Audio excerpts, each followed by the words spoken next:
Good day, class. Hope you are good today.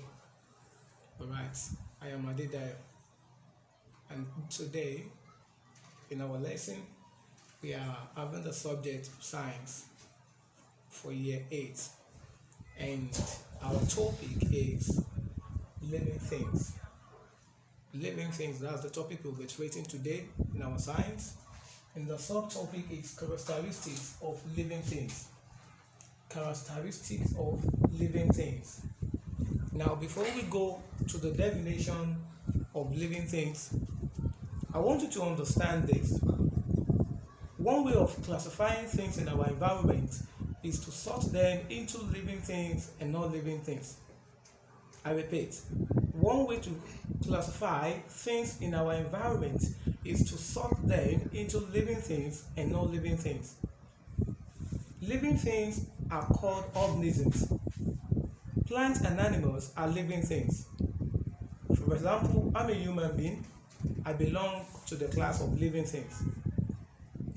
Plants also are called living things because they have life in them, also animals. For instance, I have a plant to show you. This is a plant. Can you see it? Alright, this is a plant. And this plant is a living thing because it possesses some characteristics and it has life in it. How does it have life? It carries some features that humans too possess. It breathes in a different way, like humans to breathe in oxygen and breathe out carbon dioxide. Plants to breathe, they breathe in through their stomata, and the breathing is called carbon dioxide depollution. So with this breathing aspect, we can talk about plants as living things. That was why I said in the first place that we can classify things in our environment into living things and non-living things. And this is the only way we can sort them. Alright, so when we talk about living things, in a simple form and in a simple definition to go with it, living things are called organisms. In other words, there are things that have life in them. Living things are organisms.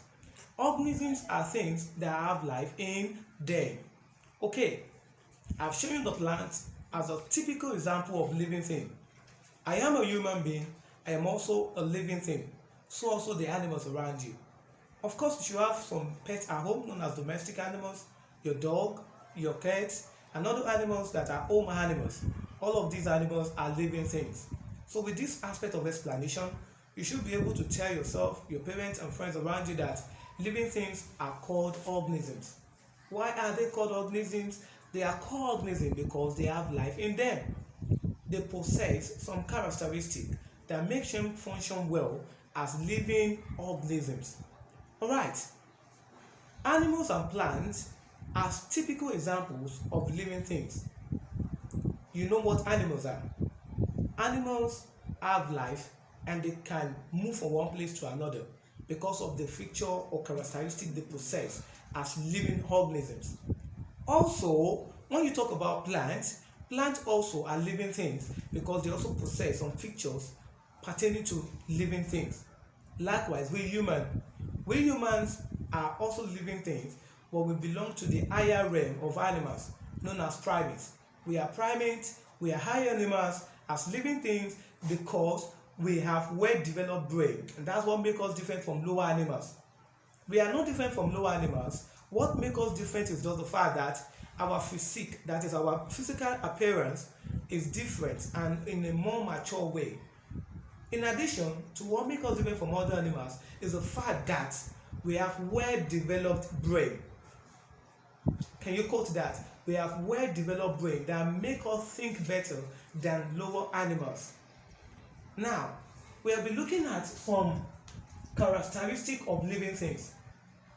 You must have learned in time past that living things possess the characteristic called Mr. Ninja D. Mr. Ninja D is the typical characteristic living things possess or take. But in further experiment by scientists and in further research work that has been carried out by knowledgeable people around the world, they make us understand that there are two other characteristics that has been added. They have been added to the known ones, which is Mr. Ninja D. they have added adaptation, and scientists have added competition. So it's no longer Mr. Nenjadi, it's now Mr. Nenjadi in addition with adaptation and competition. So living things should be able to process all of this, which I'll put on the board for you. So as to go further in our lesson, let me put up what I've talked about and let me explain better by putting it on the board for you. Come with me as we write. Now, the first thing is definition of living things. Definition of living things. Now, what are living things? Like I've said earlier before now,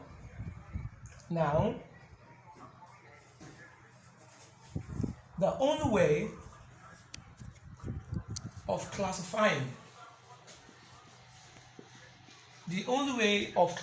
things in our environment, is to sort them into living and non-living things.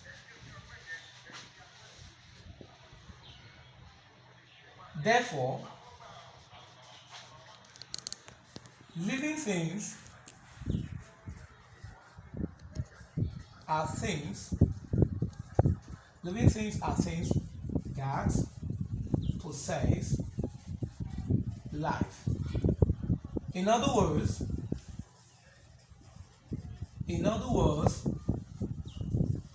they are living organisms.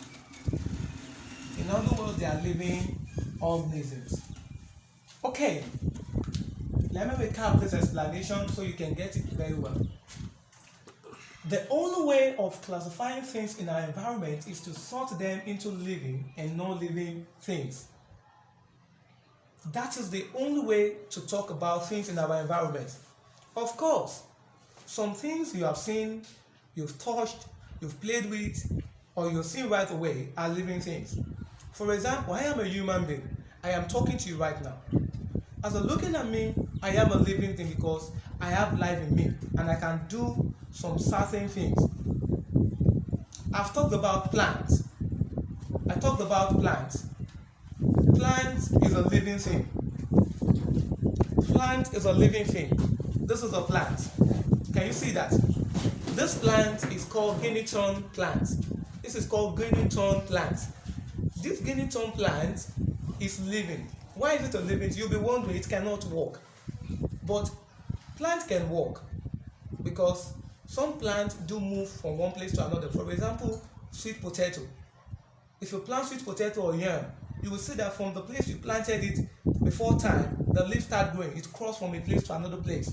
So with the explanation of this, it shows that plant aid movement. They also move. Now this plant with me has life. It has life because it can grow.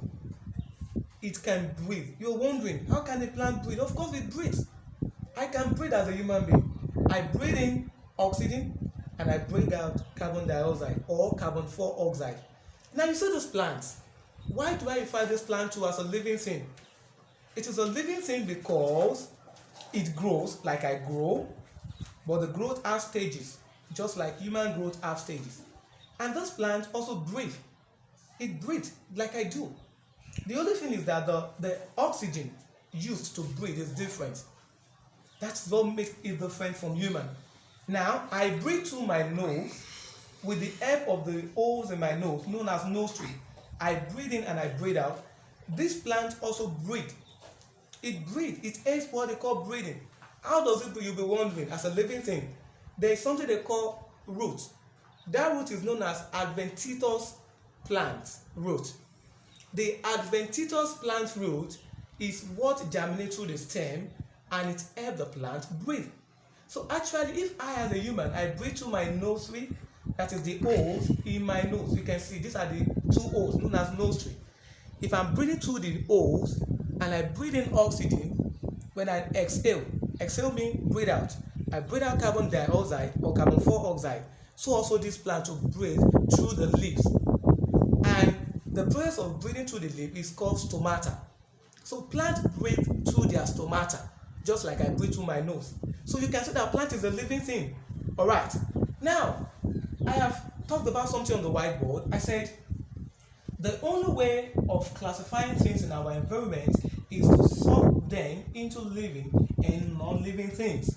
Did you see that? I have just explained living things. I am a living thing. I can move, I can do some certain characteristics or features. This plant is a living thing. Alright, that's very good. So we are not talking about the second aspect of the write-up, non-living things. Non-living things are things that do not have life in them. They don't have life. For instance, this is a marker. This marker cannot walk. It cannot talk. It cannot breathe. It cannot do some certain things I'm doing or I can do. This is a whiteboard. You can see this board I'm touching. This board is also a non-living thing. Perhaps you're writing with a material. You are holding a pen, you're having a book with you, you're sitting on a chair, you're having a table before you. All these things are non-living because they don't have life. In other words, they are called inanimate objects. Inanimate means they don't possess life in them. Did you get that? Very good. All right. Therefore, living things are things that possess life. Possess means they have life in them. In other words, they are living organisms. They are living organisms. What are organisms? Organisms are things that possess life. Simple as ABC. They are things that possess life. All right. Now let's go to the subtopic of this lesson, which is characteristics of living things. What is the meaning of characteristics? Characteristics simply means the what? The particular makeup of something. That's the meaning. The makeup. What brings about the particular thing is what we know as characteristic. In other words, as synonyms, you can call it feature. Feature is another word for characteristic. So let's go to the characteristic of living things. Now we have characteristics of living things. Characteristics of living things.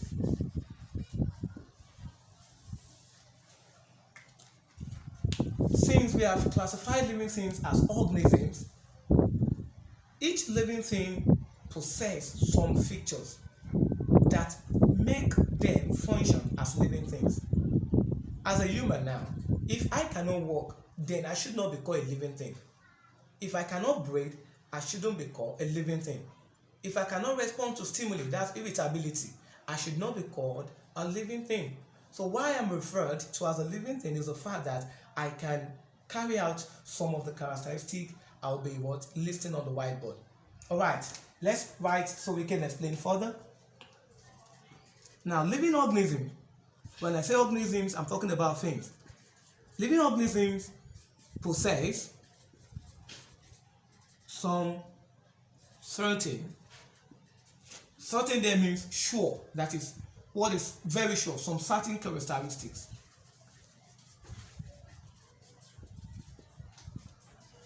These features, I also told you that feature is another word for characteristic. This feature make them function adequately in any environment. In any environment they found themselves. Some of the characteristics include the following, some of which include the following.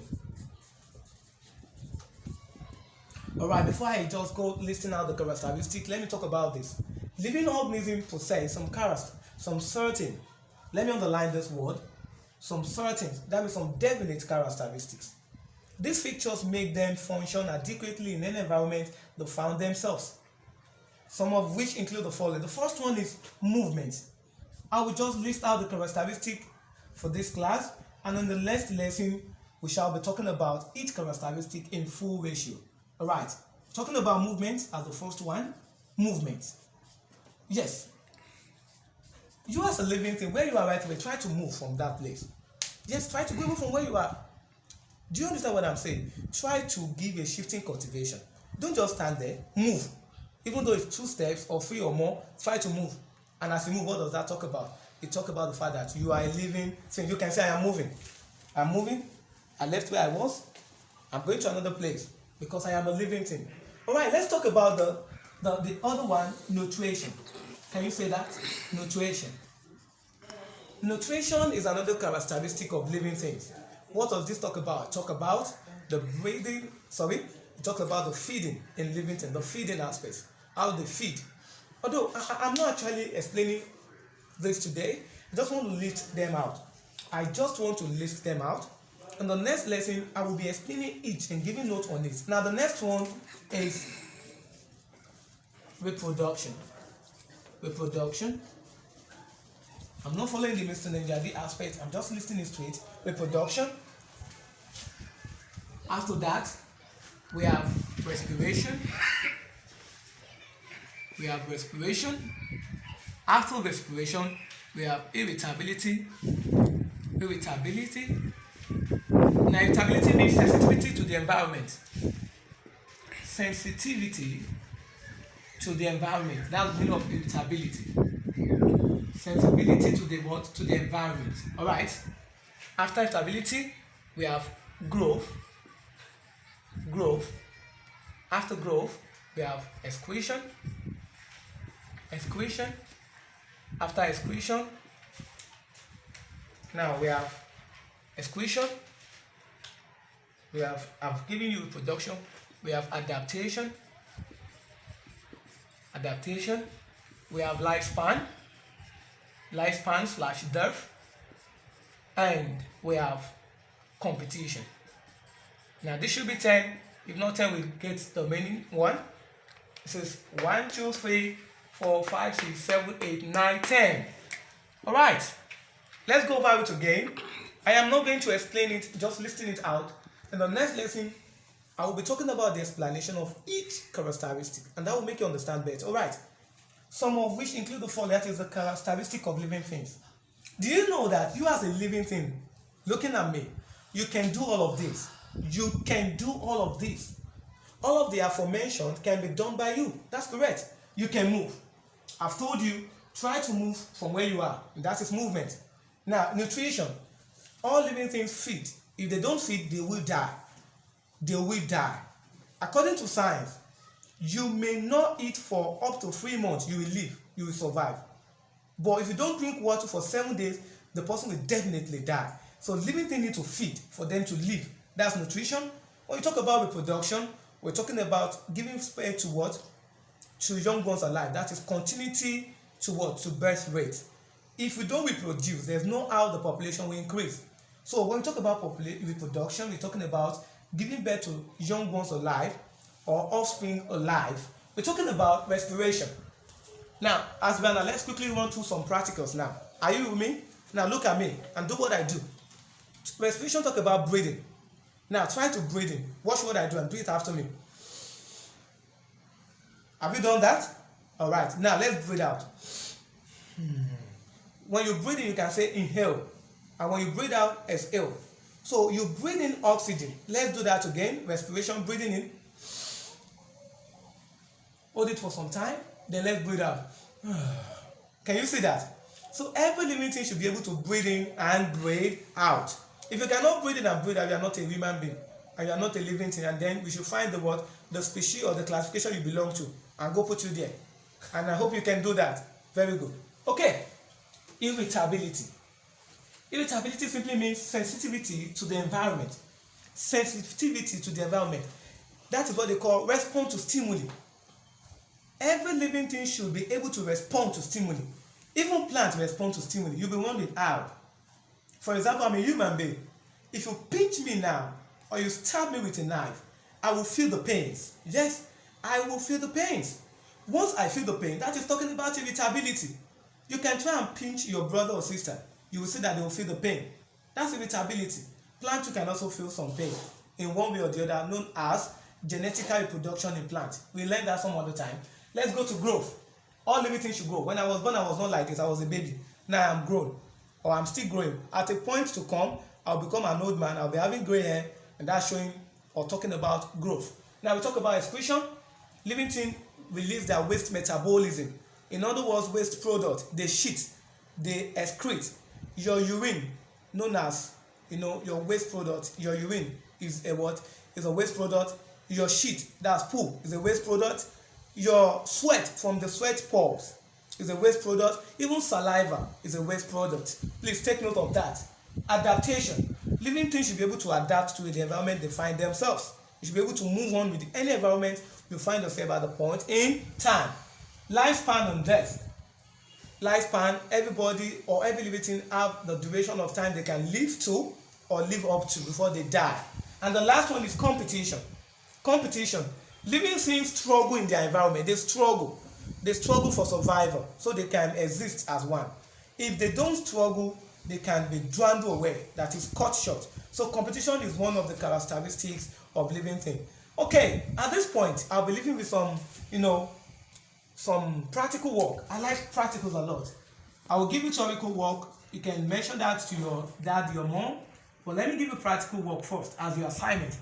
Practical work. Now, get some things in your environment.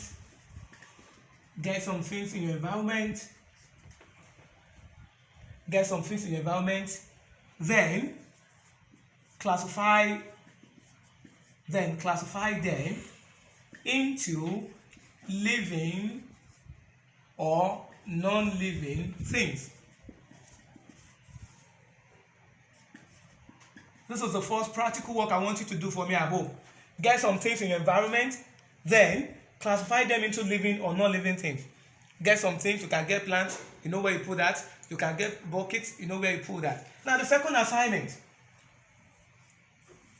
learn to mention the features of living things. The features, I just told you that features is synonymous. It's synonymous to what? To characteristics, meaning another word for it that is perfect for the features. Learn to mention the features of living things. And the last one,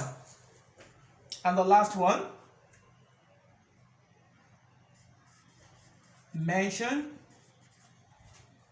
three symbolic living things.